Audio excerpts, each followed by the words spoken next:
sangre y de forma general se considera que los anticuerpos están en el suero de la sangre. Eso de forma general. Ahora vamos a ver que no es totalmente cierto. No nada más se encuentra en el suero de la sangre. Pero el suero de la sangre contiene anticuerpos. Si ustedes toman una muestra de sangre, y el tubo, como este tubo, es de tapa roja, ¿qué significa? ¿Perdón? Que tiene coagulante. Anticoagulante. Que no tiene coagulante, sí es cierto. Que no tiene coagulante, es decir, que si toman la muestra de sangre con un tubo rojo, se les va a coagular, se va a formar un coágulo. ¿Y qué es el coágulo?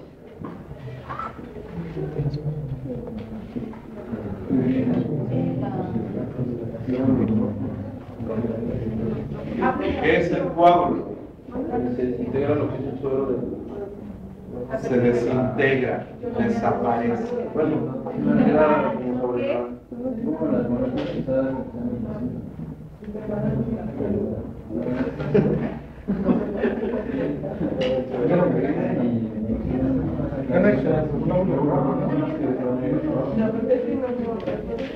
que se van a ir hasta abajo.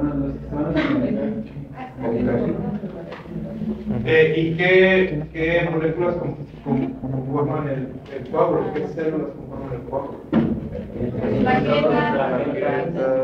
Eritrocitos. Ok. Plaquetas, sí. Eritrocitos. Y leucocitos y nada más. ¿Cómo se llama? Es todo lo que conforma un coágulo. Fibrina. Y fibrina. De hecho, la fibrina se encuentra como fibrinógeno cuando se expone la sangre a concentraciones de oxígeno. El fibrinógeno se activa, se convierte en fibrina, la fibrina se une entre ellas. Varias moléculas de fibrina se unen para formar un coágulo que atrapa todas las células de la sangre, junto con las plaquetas. De tal forma que lo que queda libre, la porción líquida de esta sangre, sin la fibrina se llama suero. Por lo tanto, si ustedes toman una muestra de sangre con anticoagulante, y la centrifugan, se les va a formar así una capa de eritrocitos hasta el fondo, una capa blanca de leucocitos y una porción líquida de la sangre que se llama plasma. Es decir, el suero es el plasma sin fibrina. ¿Sí queda claro? Bueno. Y es muy importante saber la diferencia, ¿verdad? Porque nosotros podemos tomar sangre, si no le ponemos anticoagulante se nos va a coagular, se va a formar un coágulo y va a liberar el suero, y sin embargo si la tomamos con anticoagulante no se va a formar un coágulo y se va a quedar nada más el plasma. Y eso es importante porque algunas pruebas diagnósticas se utiliza nada más el suero. Si ustedes utilizan plasma para diagnóstico, les van a dar resultados falsos positivos o falsos negativos. Por lo tanto, es importante saber cómo obtener el suero, cómo obtener el plasma y en qué pruebas diagnósticas se necesita un Claro, el plasma centrifugándolo y el suero dejándolo así como se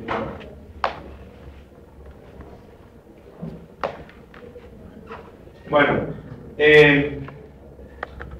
sucede que los anticuerpos, estas moléculas que hemos estado hablando al principio del curso, si no en mucho detalle, los anticuerpos se encuentran en el suero. Y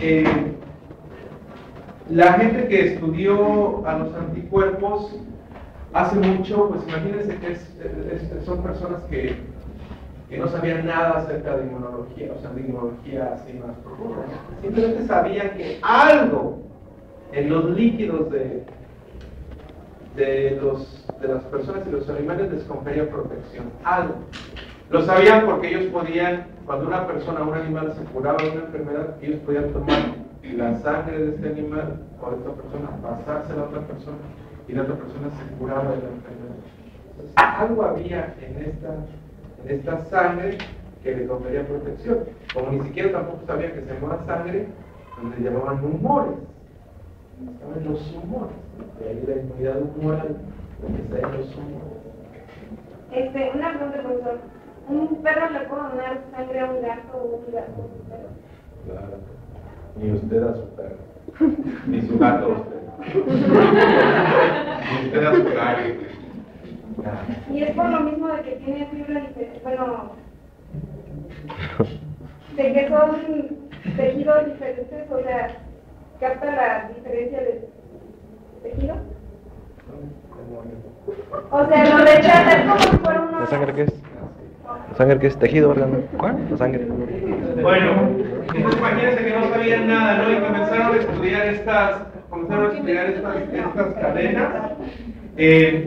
Si ustedes se van al internet, como el 99.9% de las veces que uno les pide investigar por lo hacen. Ustedes se van a internet y ponen anticuerpo. Una de las primeras imágenes que les van a salir es esta. Esta imagen la encuentran en un sitio que se llama Rincón del Vago, en la sección de inmunología molecular avanzada.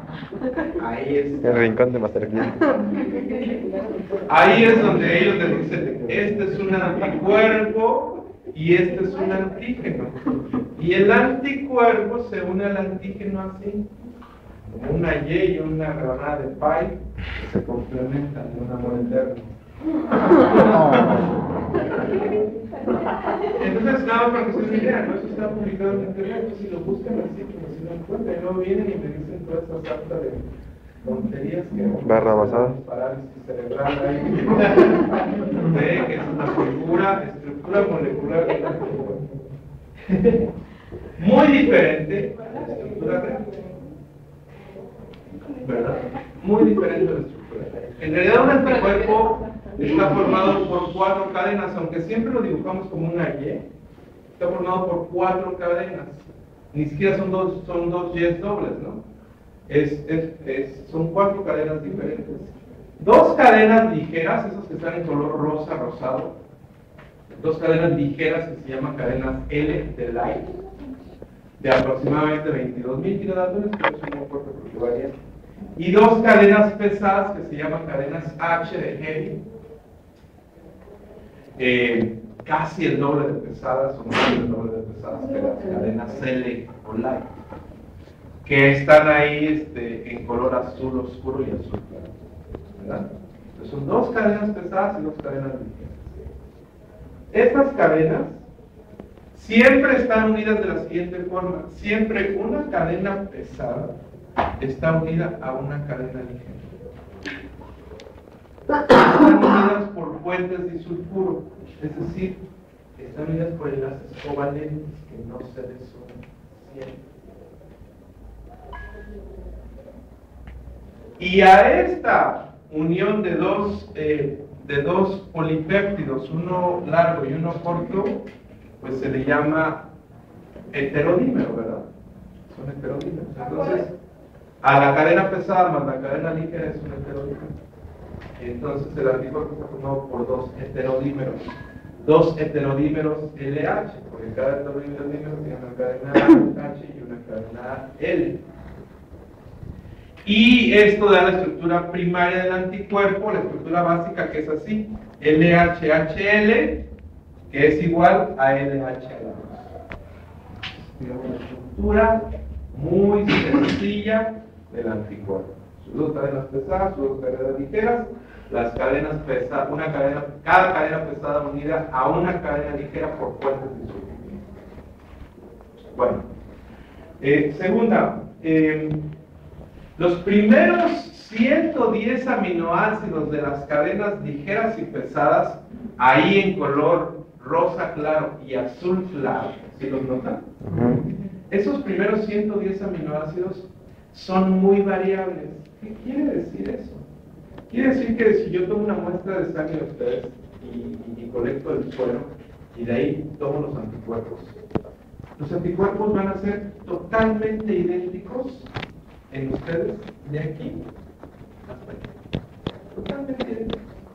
Pero ya cuando analice anticuerpo por anticuerpo, entonces los aminoácidos que conforman estas regiones van a ser diferentes entre cada uno de los anticuerpos. Más o menos.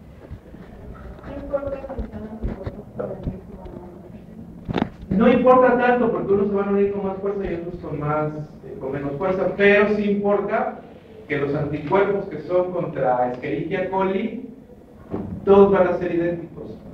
Y los anticuerpos que son contra Salmonella van a ser idénticos a los de Escherichia coli de aquí a aquí, pero de aquí a aquí van a ser diferentes. Y los anticuerpos contra rotavirus van a ser idénticos a los de Salmonella y Escherichia de aquí a aquí, pero de aquí a acá van a ser diferentes. ¿Sí queda claro? Es por eso que los anticuerpos tienen la capacidad de reconocer tantos antígenos. Aunque tienen la misma estructura, solo una porción de ellos varía. ¿Qué porción varía? Esta porción que se conoce como porción variable o región variable. Entonces, un anticuerpo tiene dos regiones variables en sus cadenas ligeras, una y dos regiones variables en sus cadenas pesadas, una y dos.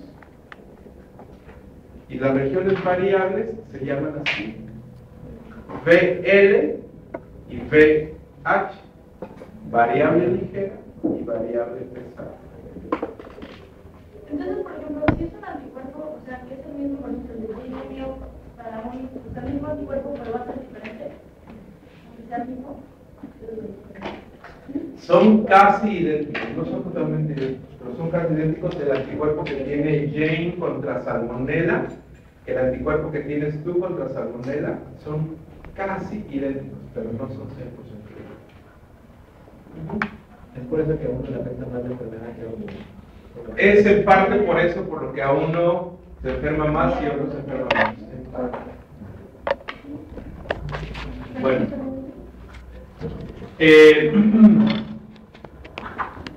Las otras, mientras estas son muy variables, estas partes, esta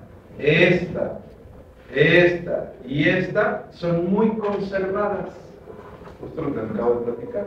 Y se llaman así: regiones conservadas de las cadenas ligeras y pesadas. Entonces se llaman regiones CL, conservada de la ligera, y CH, conservada de la pesada. Entonces, un anticuerpo está formado por regiones BL y BH y regiones CL y CH. ¿Queda claro? Bueno, muy bien.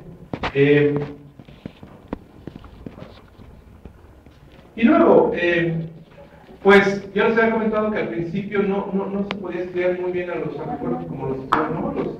Este ejercicio que les estoy yo haciendo no es un buen ejercicio porque yo les presenté la estructura, digamos, real de un anticuerpo, pero imagínense que ustedes inicialmente hace 100 años están estudiando los anticuerpos, ni siquiera se imaginan cómo son, o sea, no tienen ni idea de qué son y cómo son. Eso tenía la gente. ¿Cómo los estudiaba? Sucede que tomaban el suero de los animales y de los humanos y los digerían con enzimas. Y no veían la actividad de ese mismo suero ya digerido con enzimas. El peso total de una inmunoglobulina G como esta completa es aproximadamente 150.000 leptones. Tampoco es un peso muy exacto, y varía un poquito, pero ahorita no importa. Cuando ustedes este anticuerpo lo digieren con papaína. Acuérdense que la papaína es esta enzima que utilizan para digerir las proteínas, ¿verdad? Por eso lo ponen en la carne asada cuando la van a asar. Ponen papaína para que sea blanda. Lo que hace la papaína es que corta las proteínas. están digiriendo, o sea, digamos, están digiriendo a la carne antes de comer, como cualquier araña lo haría, ¿no? Primero digieren la carne y luego se la comen. Eso hacen ustedes. Cuando digieren los anticuerpos con papaína, la papaína corta los anticuerpos así. Los corta, si se fijan, en dos fragmentos idénticos y un fragmento diferente, ¿no? Estos dos fragmentos idénticos, cuando ellos los exponían al antígeno, sucede que eran los únicos que se unían al antígeno. Cuando ellos exponían este fragmento al antígeno, este fragmento no se unía al antígeno. Así supieron que estas regiones eran las únicas que se unían al antígeno. Y que esta región del anticuerpo no se une al antígeno. De tal forma que a estas regiones les llamaron así, fragmentos de unión al antígeno, antigen binding fragment, o regiones FAB.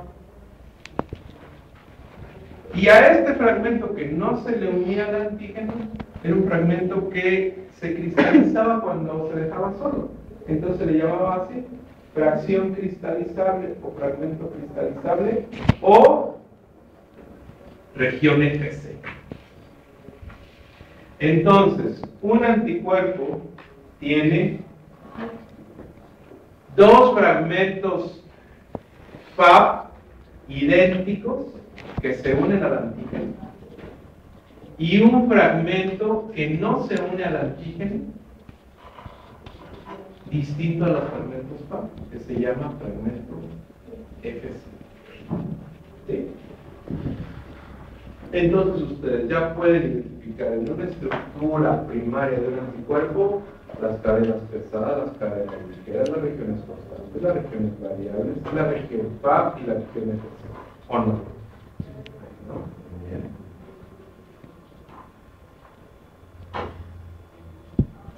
Ok. Posteriormente, como ya les había dicho, las cadenas pesadas de todos los anticuerpos eran muy conservadas. Sin embargo, ellos comenzaron a ver que también las cadenas pesadas de los anticuerpos eran relativamente variables. No eran tan variables como las regiones variables, por eso las llamaron cadenas conservadas. Sin embargo, sí eran variables, y cuando se pusieron a estudiar con detalle la variabilidad de las cadenas pesadas, ellos vieron que había 5 tipos de cadenas pesadas. En cada humano o en cada animal, de forma muy general, hay 5 tipos de cadenas pesadas. A una cadena, o a los anticuerpos que tenían las cadenas, las iniciales, les llamaron IgG, porque tenían la cadena gamma. Otros anticuerpos tenían otra cadena muy grande que se llama IgM o mu. Otros anticuerpos tenían la cadena alfa y entonces se dieron origen a los anticuerpos IgA. Otros anticuerpos tenían una cadena epsilon y se les llamó así IgE, y otros anticuerpos tenían una cadena delta y se les llamó IgB. Entonces, como que había 5 clases de anticuerpos de acuerdo a la cadena pesada.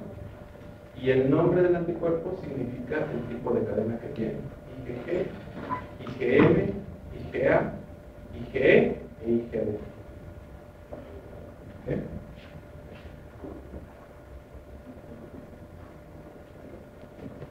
¿Okay?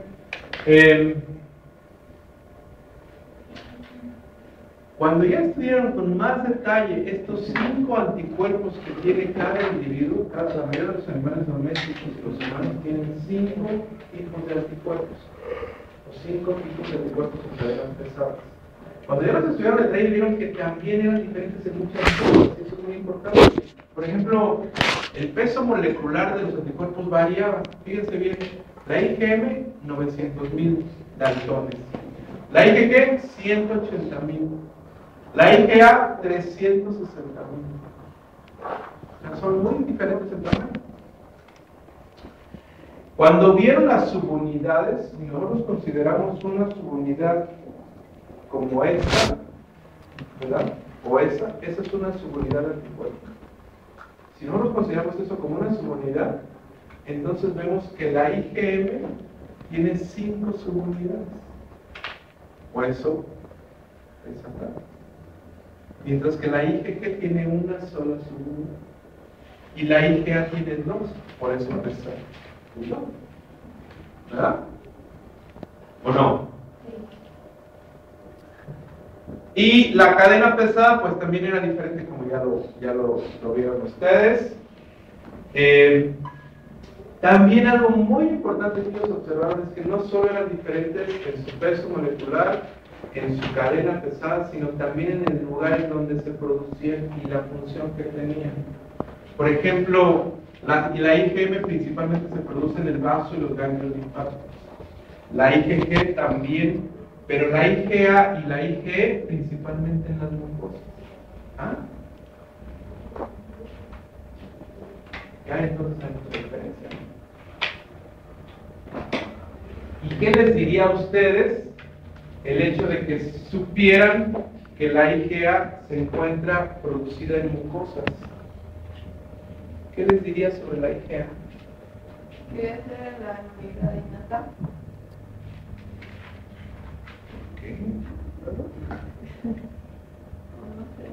Ok.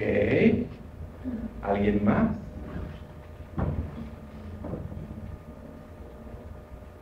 Que es de las primeras líneas de defensa. Porque de los principales lugares por donde entran los antígenos es por los mucosas. Ok.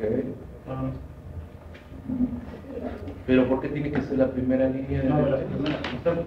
O sea, porque como entran por ahí por las mucosas, porque están en las mucosas, o sea, se sintetizan las mucosas. Bueno, no sé, estoy suponiendo. Porque es muy variable.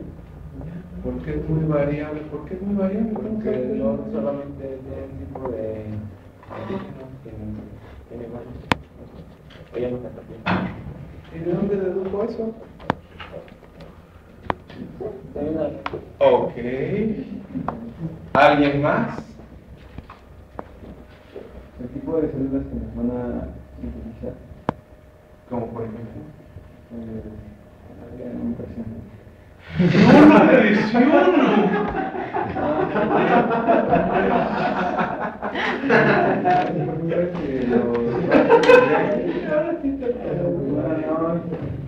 ¡No lo menciono!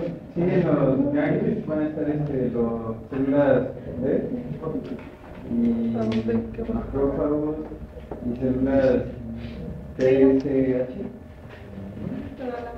Y por ejemplo van a encontrar este tipo de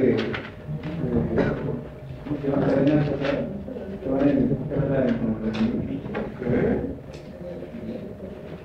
¿Qué tiene que ver con las mucosas? Bueno, Alguien que me dé otro ejemplo real. ¿Eh? ¿Por qué? ¿Qué implicación tendría que estuviera producida en las mucosas? ¿Perdón? No, yo también decía que por la variabilidad que tiene de antígenos hacia... ¿Pero de dónde deducen que es variable? Por el mismo molecular. ¿Por eso es variable? por las humanidades.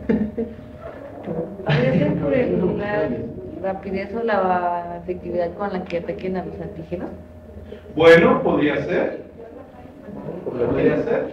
Rapidez con la que ataquen a los antígenos.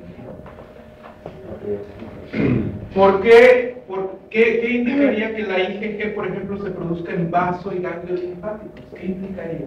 O sea, ¿qué les diría a ustedes?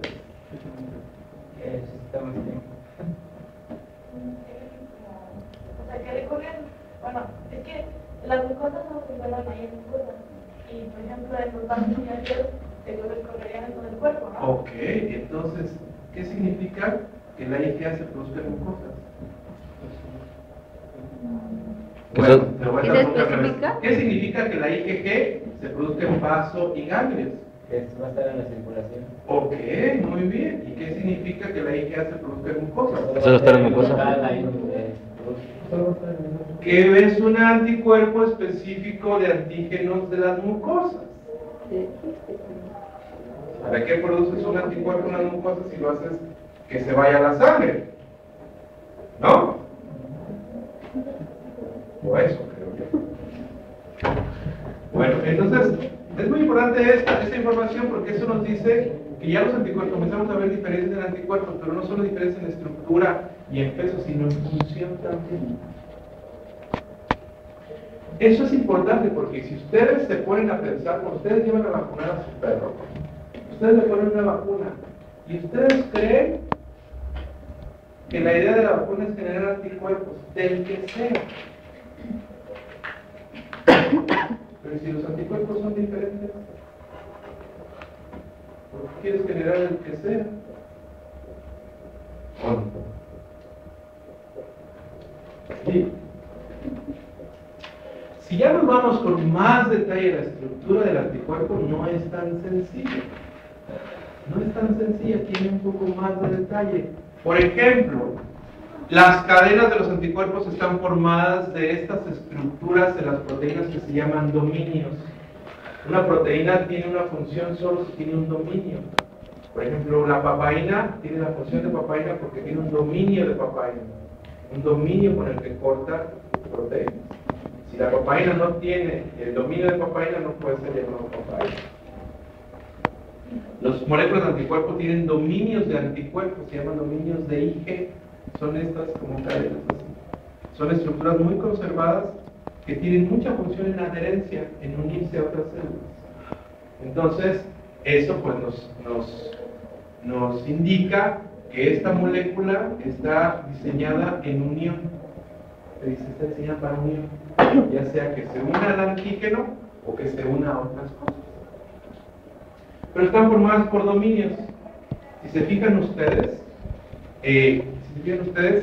las regiones variables de las cadenas pesadas y ligeras,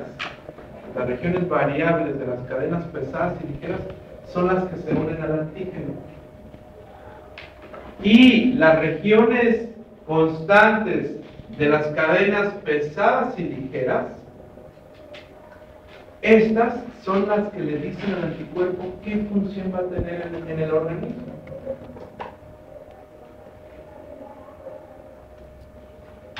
Fíjense bien cómo está aquí. Esta región limita o define la unión al antígeno y esta región define la actividad biológica del anticuerpo.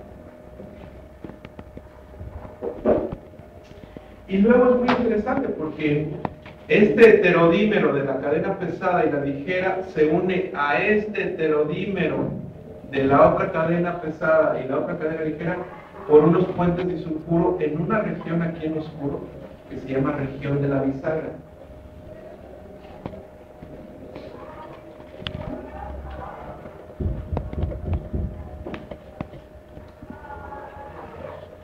¿Saben qué?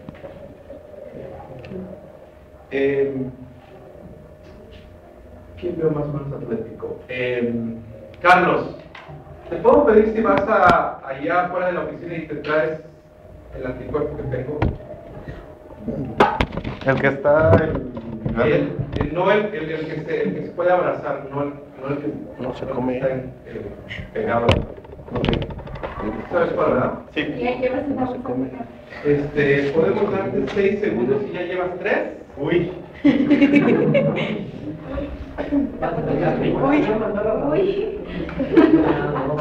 Bueno, voy a dar un poco de clase ahorita, luego vamos a tomar un descanso y luego voy a hacer los equipos que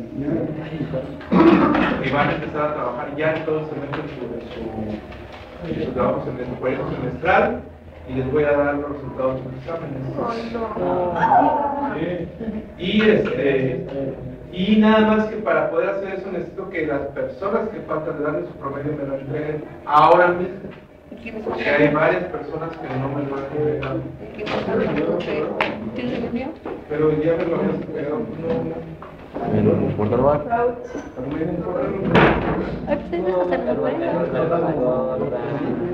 Sí. ¿Y ves el virus de este poder? A ver si te digo que te digo. Sí, varios, pero no sé.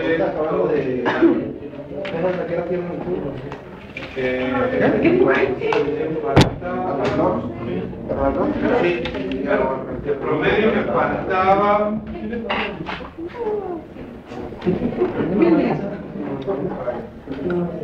Primero me faltaba Jessica Gabriela, Dania Paulina, Hernández Hernández, Reséndiz González,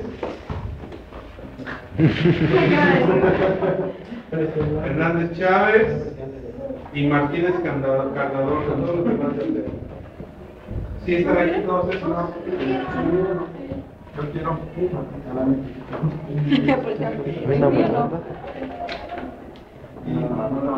En el descanso tienes 10 minutos. No lo presiones. Y sí es presión. ¿Qué? ¿Por qué? Yo también.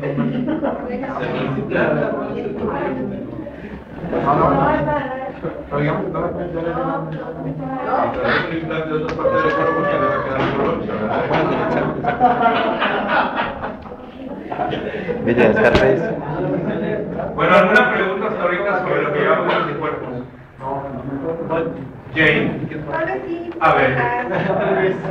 Lo de la región de Spam. No le quedó claro. Bueno, yo ya he comentado que antes se estudiaban los anticuerpos de una forma muy arcaica, porque no se podían estudiar con ningún método más que fuera digestión con enzimas, era lo mismo que hacían. Entonces ellos tomaban una enzima y digerían los anticuerpos. Cuando ellos digerieron anticuerpos específicamente con papaína, vieron que el anticuerpo se dividía en dos fragmentos del mismo peso molecular que se unían al antígeno, que se llamaban, ellos dieron el nombre de regiones o fragmentos que se unen al antígeno. Pónmelo en una silla, por favor. Y uno distinto que se llamaba fragmento que no se une al antígeno, pero que cuando se dejaba en el dialecito por varios días, se hacían cristales. Tenía la propiedad de cristalizar. Pero le llamaban región o fragmento cristalizado. Por lo tanto, desde ese punto de vista, el anticuerpo tiene dos regiones.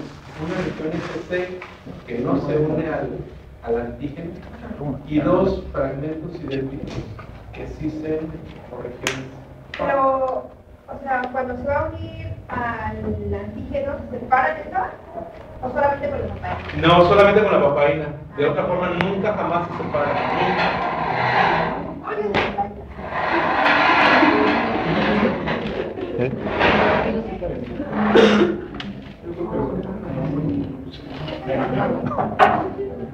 Entonces, ese es el anticuerpo.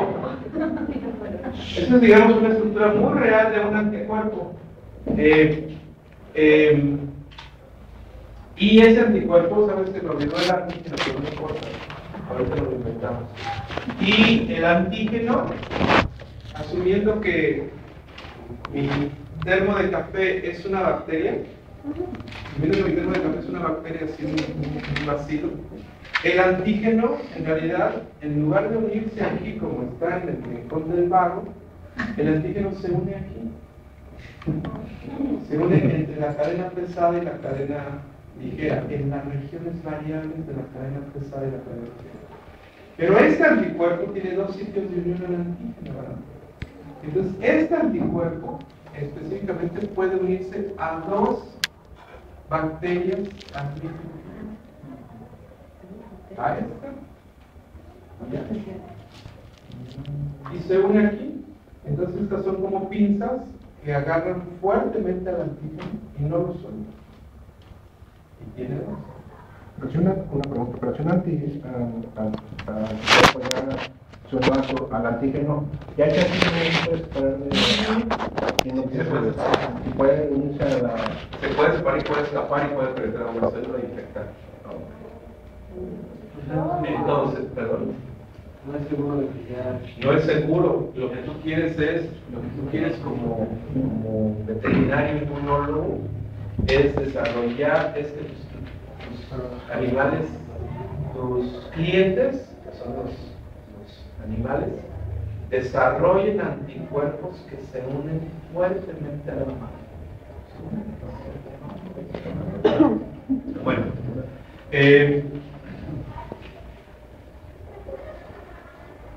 Ahora, doctor, ¿y un antígeno, o sea, dos antígenos diferentes se pueden unir al mismo anticuerpo? No, es que acuérdate que las cadenas ligeras pesadas son hechas de los mismos aminoácidos. Los aminoácidos que están acá, entonces la forma que tenga este, la tiene este y ese. Por lo tanto, no puede ser que en uno con uno reconozca una cosa y con otro son idénticos. Lo que va a reconocer con este, lo tiene que reconocer. Ok.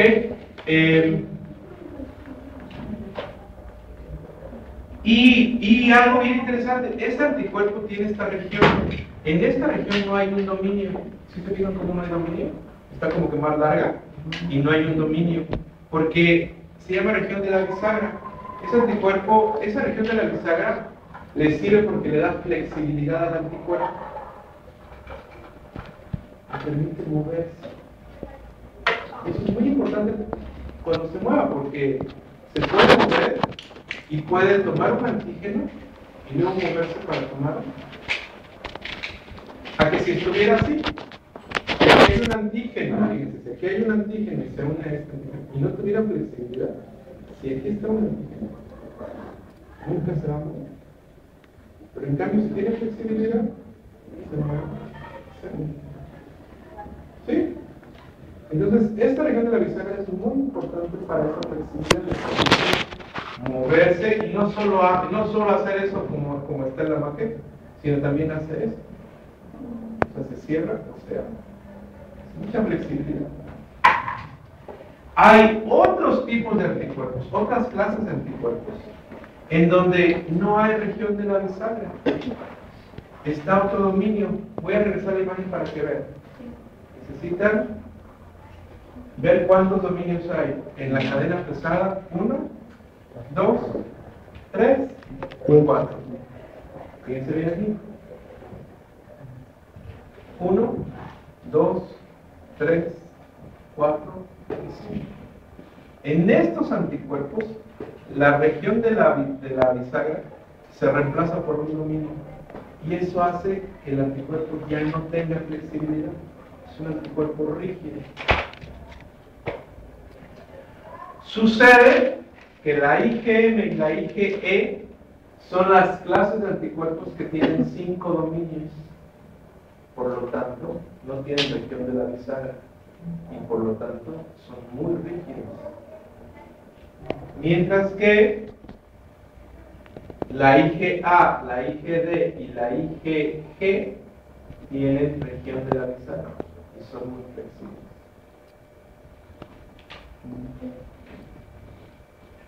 ¿Sí? Todo muy bien.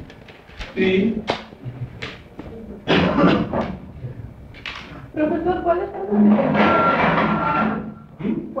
los que tenían la región bisagra? Las que no son estas. ¿Cuáles? ¿Cuáles, Ana? La delta, gamma y alfa. Ok.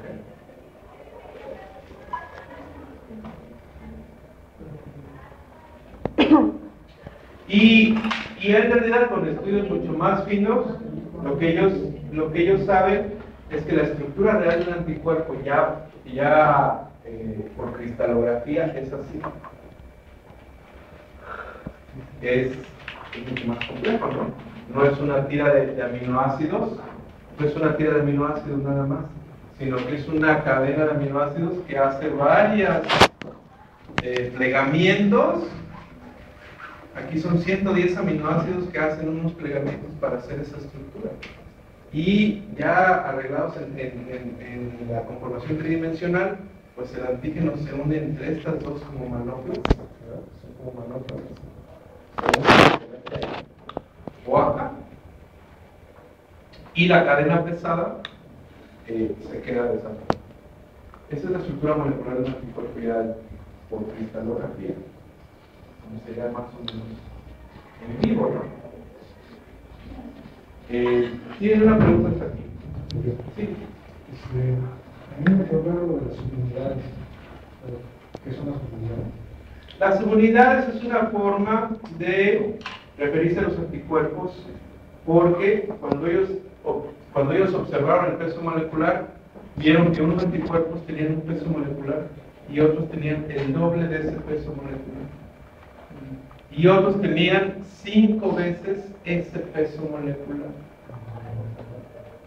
Entonces, digamos que su unidad, la unidad del anticuerpo, que es esa, es una unidad. Uno, ¿no? Esta anticuerpo tiene 5 unidades de esas. Por eso se llama subunidad. Tiene 5 anticuerpos. ¿Cuántos anticuerpos de esos tiene la IgA? 2.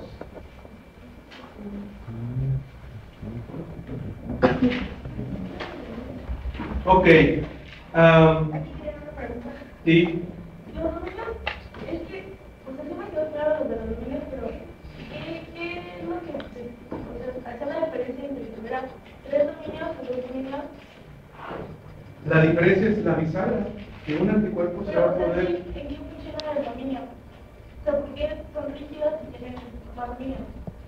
Ajá, porque hay unos anticuerpos que atraviesan espacios intercelulares y las mucosas que requieren mucha flexibilidad para tomar antígenos. Mientras que hay otros anticuerpos que nada más están en la sangre y esos no requieren mucha flexibilidad. Bueno, entonces, fíjense que anteriormente en mis cursos yo daba esta parte donde les explicaba cada una de las funciones de las diferentes clases de anticuerpos. Cada una de las funciones. Pero ahora ya no lo hago así. Ahora esa parte ya la hacen ustedes. La hacen ustedes con su nuevo equipo que van a tener a partir de hoy. Entonces, el año pasado, cada semestre les pido unas maquetas, y esta fue la maqueta ganadora del semestre pasado. Los muchachos que ganaron tuvieron medio punto extra en su segundo examen parcial por haber hecho esta maqueta. Verdaderamente muy similar a la real y tiene ciertas características del anticuerpo real. A ellos les tocó, creo que fue una IgG, no estoy muy seguro. Este año, este semestre, también cada equipo va a tener que hacer una maqueta diferente de todas las maquetas que hay. La única diferencia es que antes les permití utilizar cualquier material que quisieran, pero este semestre no, este semestre voy a poner condiciones de material. Las condiciones de material es que va a tener que ser un material reciclado. Se van a tener que poner de acuerdo con su equipo y van a tener que manejar el material reciclado. ¿Sí? Entonces van a tener que decir, además de las funciones del anticuerpo, todas las propiedades del anticuerpo, les van a tener que explicar de qué lo hicieron y de qué tipo de material es reciclado, ¿no? La idea es que, obviamente yo entiendo que estas cosas, este material es muy caro y se queda ahí, a mí me lo tiran, después la señora de la SEO viene y me lo tira y es un desperdicio. Entonces, si va a hacer algo que no tiene mucha utilidad, pues por lo menos que sea de material reciclado, porque no vamos a estar contaminando el ambiente. ¿Vale? Entonces al final, ya que sepan sus equipos, les voy a decir qué anticuerpo les toca.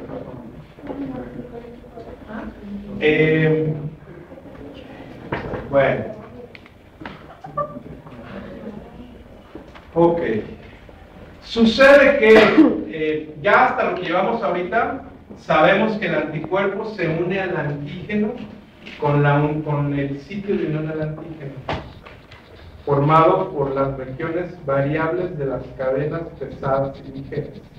Sabemos eso. Pero y entonces, como dice Carla, ¿para qué les sirve todo lo demás?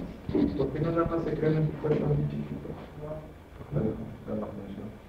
Porque esta parte es la que le da la función al anticuerpo. Y parece tonto, pero es entonces la parte más importante del anticuerpo. Si yo quiero un anticuerpo que se vaya a las mucosas, si yo quiero un anticuerpo que se vaya a la sangre, si yo quiero un anticuerpo que actúe contra virus o contra elementos, pues tengo que hacer un anticuerpo de forma diferente. De tal forma que los anticuerpos se unen al antígeno, pero además participan en otras funciones efectoras,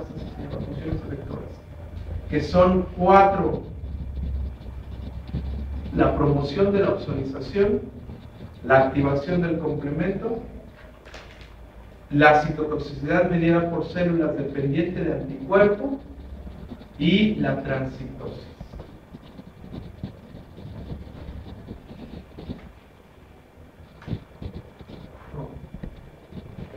Hoy vamos a ver nada más 2 temas. La opsonización mediada por anticuerpos. Ustedes ya saben que el amarillo es un fagocito, es un macrófago o un autófago, y ustedes ya saben que el fagocito pues fagocita las bacterias, ¿verdad? Las envuelve, ustedes ya saben que las envuelve y las digiere, ¿verdad? Sí, ya lo saben. Pero fíjense que ocurre algo diferente. No solo las envuelve, o sea, las pueden volver así, bacterias normales, las pueden volver, pero también las pueden volver si las bacterias están unidas a los anticuerpos. ¿Cómo es eso? Sucede que si una bacteria está unida al anticuerpo, el anticuerpo tiene la región FC, ustedes ya saben cuál es la región FC del anticuerpo. Y el fagocito tiene receptores para la región FC del anticuerpo. Se llaman receptores FC. Todos los fagocitos tienen receptores FC. Cuando una bacteria está unida a anticuerpo, el fagocito reconoce a los anticuerpos por su receptor FC y fagocita a la bacteria.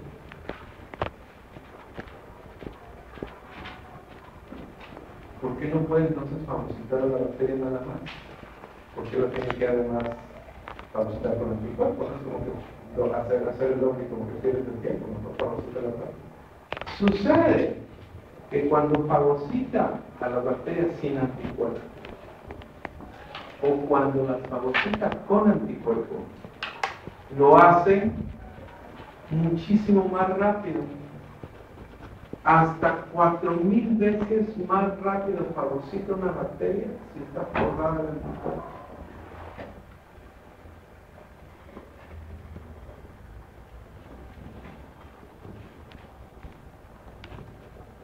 ¿Qué te conviene? ¿Qué te conviene a ti como sistema inmunológico? ¿Activar a tus fagocitos para que fagociten bacterias nada más? ¿O activar a los fagocitos que fagociten bacterias por anticuerpos? Ok. Entonces, en realidad, sí te conviene tener anticuerpos que se unan a las bacterias y que puedan ser reconocidos por los receptores de los fagocitos, ¿no? El único problema es que no todas las clases de anticuerpos tienen la región FC que sea reconocida por los fagocitos. No todas, solo unas clases. ¿No todas tienen? No. ¿Qué significa eso, Raúl?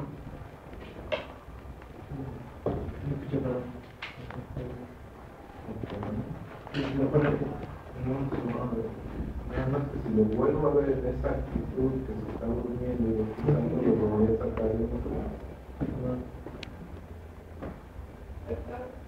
¿Y por qué, por qué lo fagocita más rápido teniendo el anticuerpo? Porque se activa el fagocito, se reconoce con su receptor FC del anticuerpo y eso lo hace activarse y fagocitar. Todo el mecanismo de envoltura del antígeno se incrementa tanto, 4000 veces más rápido. Es como si se activara la capacidad de fagocitación. Se llama opsonización. El anticuerpo, la bacteria está opsonizada y eso hace que sea fagocitada más rápidamente.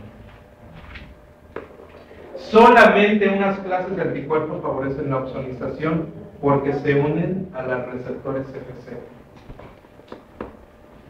O sea, pues, cuando generan anticuerpos, te conviene generar anticuerpos que van a favorecer la ozonización. No te conviene generar las clases de anticuerpos que no ozonizan, ¿o no? Eso si tienes patógenos que sean ozonizables. Porque si tienes un elmito que es 10,000 veces más grande que un fagocito, pues nunca lo va a fagocitar. ¿Para qué quieres que tenga anticuerpos ozonizantes, no? Bueno. Y ya le voy a dejar aquí, porque los veo bastante